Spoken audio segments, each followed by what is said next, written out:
Okay. Hi, my name is Justin James. I'm here to present two new APIs to access iRODS.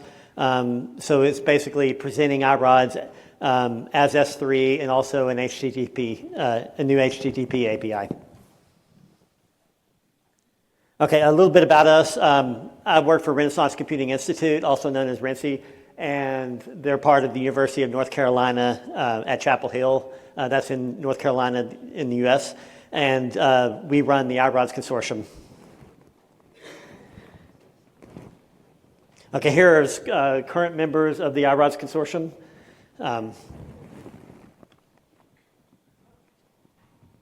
And a little bit about iRODS. So it's open source data management software.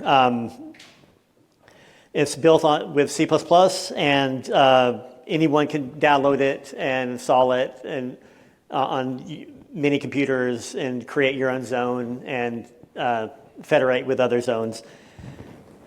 Well, let's go to the next slide. One way you can view iRODS is an integration layer between your clients and your existing infrastructure. That existing infrastructure may be your storage nodes. It could be S3 storage. It could be POSIX storage, Ceph storage. So iRODS is kind of the integration layer between those two things. So why would you need iRODS? You have a large amount of data that you want to manage across a lot of different storage technologies. You want a unified namespace so that users don't have to know the details about where data is stored, where it's replicated, your replication policy, things like that. You want to be able to control access to the data, and also you want data findable through metadata. That can be automatically populated onto the data objects. And you also want to automate your business processes. The automation could be writing metadata, reading contents of files and writing metadata to describe the data. It could be any other flows that you have in your system. It could take data from sensors and process it and put it into iRODS. Okay, so what I'm here to talk about today, in the last several years, the interfaces into iRODS have been expanded so that people that don't have tools that actually speak iRODS protocols, the native protocol, can interact with iRODS. So WebDAV, Fuse, NFS, FTP, those have all been around for a few years, and so today I'll be talking about our HTTP and our S3. Okay, the HTTP API, it's a redesign of the existing REST API that's been around for 3 or 4 years. The goals of the project present a cohesive representation of iRODS API over the HTTP protocol. So basically anything you could do in iRODS, we want the HTTP API to be able to do, so that people who are writing new clients for iRODS, they don't have to talk the iRODS protocol that was created in the 1990s. Everyone wants to talk HTTP, so just providing a few simple HTTP endpoints to do all of the things you want to do in iRODS. Maintain performance as close to the iCommands. So the iCommands are a command line interface into iRODS that when you install iRODS on your system, you get those iCommands, and those are kind of the most basic way to communicate with iRODS. So we want all the performance of the HTTP API to be as close as possible to the performance of the iCommands. Also, we found that some of the APIs for the various different languages, they had their own look and feel and behaved slightly differently. And those were all written using the iRODS protocol to communicate with iRODS. the goal here is the HTTP API can kind of unify all the behaviors of the different language APIs. So we're hoping that when people write new APIs, languages for iRODS, that they can use the HTTP API, and it will kind of unify the behavior between it. So everything will kind of look and feel the same. And finally, this is a standalone kind of a gateway that sits in front of iRODS. And if a lot of people use it, if the adoption is significant, then we will probably move that into iRODS so it just comes installed with an iRODS installation. Okay, the endpoints for the HTTP API, as you can see up here, there's just a few, not a whole lot of endpoints. Basically, any entity in iRODS has an endpoint.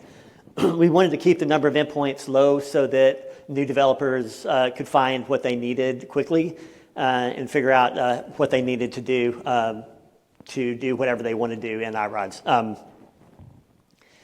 So any operation is via URL parameters rather than its own endpoint.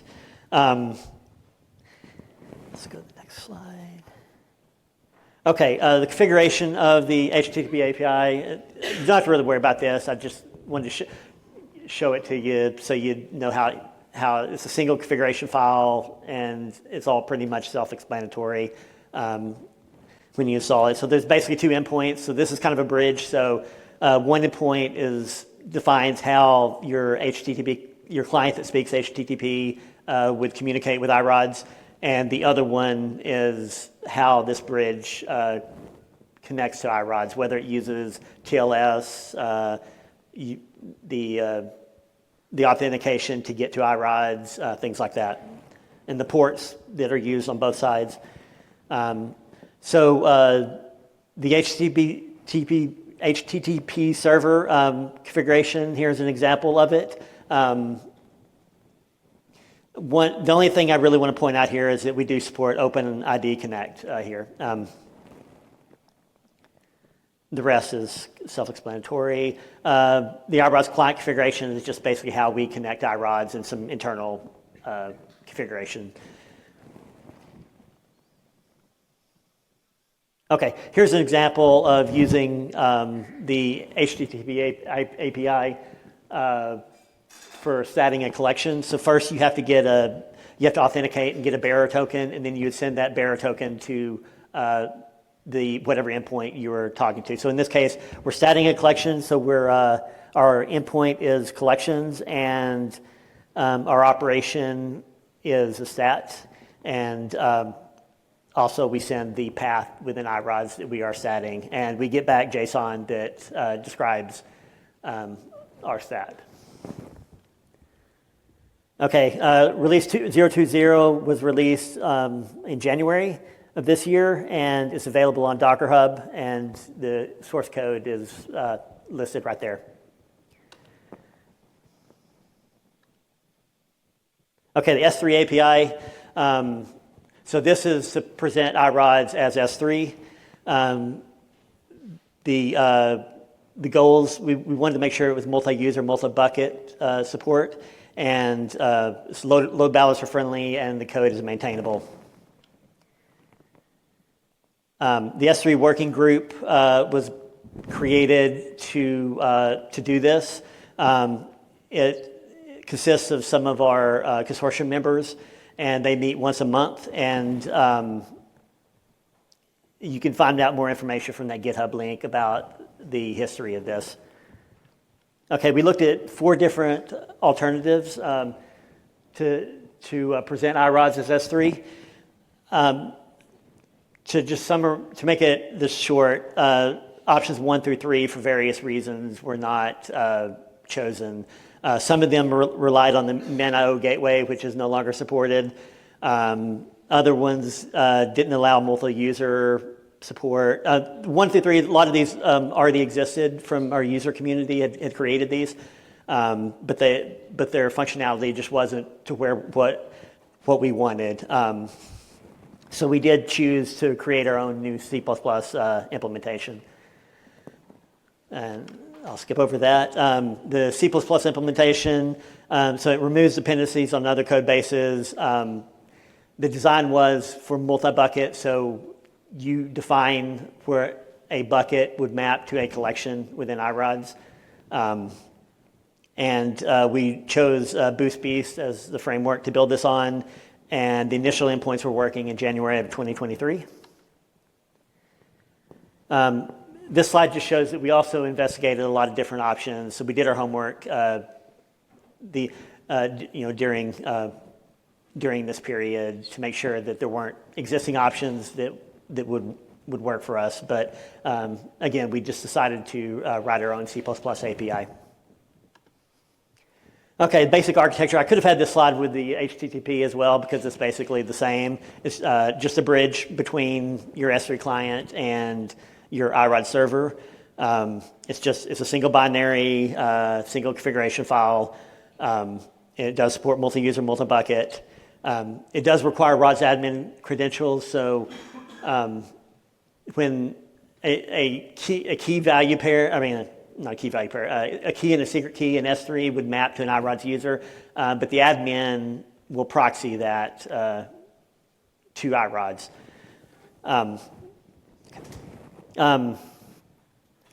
As far as testing, we do have test cases, and they're passing for both the AWS CLI client and the Minnow CLI client, as well as Boto 3 and Minnow Python libraries. So the S3 endpoints we're implementing is on the left side. We have most of the most common used endpoints for S3 have been implemented. The ones on the right we'll be implementing soon. Okay, the configuration is basically the same as the HTTP API, except a couple things to point out.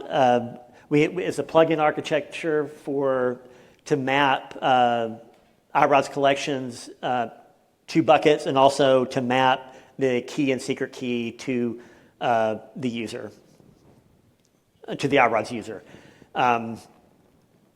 Right now, the only plugins we have are the static plugins, which means that these have to be defined in this configuration file, but that will be extended in the near future. iRODS client, this part is pretty much the same. So the next steps are more testing, add additional endpoints for tagging and ACLs, and again, add more plugins for bucket mappings and authentication, or user mappings. Release 020 was just released last week, and it's available on Docker Hub. And again, here's the source code, the GitHub repository. And that's it. Thanks.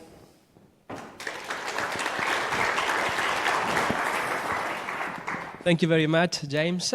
Are there any questions for James in the audience? No? I have one. I saw that you mentioned JuiceFS in your presentation. Do you have some experience with this integration? I do not, and I actually don't know anything about it, to be honest with you. I'm sorry. But I could get more information. I'm interested because it's kind of a new player in the file system basically world from Xiaomi. So yeah, I just wanted to understand if there was some interest. Oh, and can I say one more thing? Real fast. We have iRODS. If you're wanting to learn more about iRODS in general, we have a users group meeting in late May in Amsterdam, hosted by Surf. So if you're interested, please sign up and come. Thank you, James. Thank you.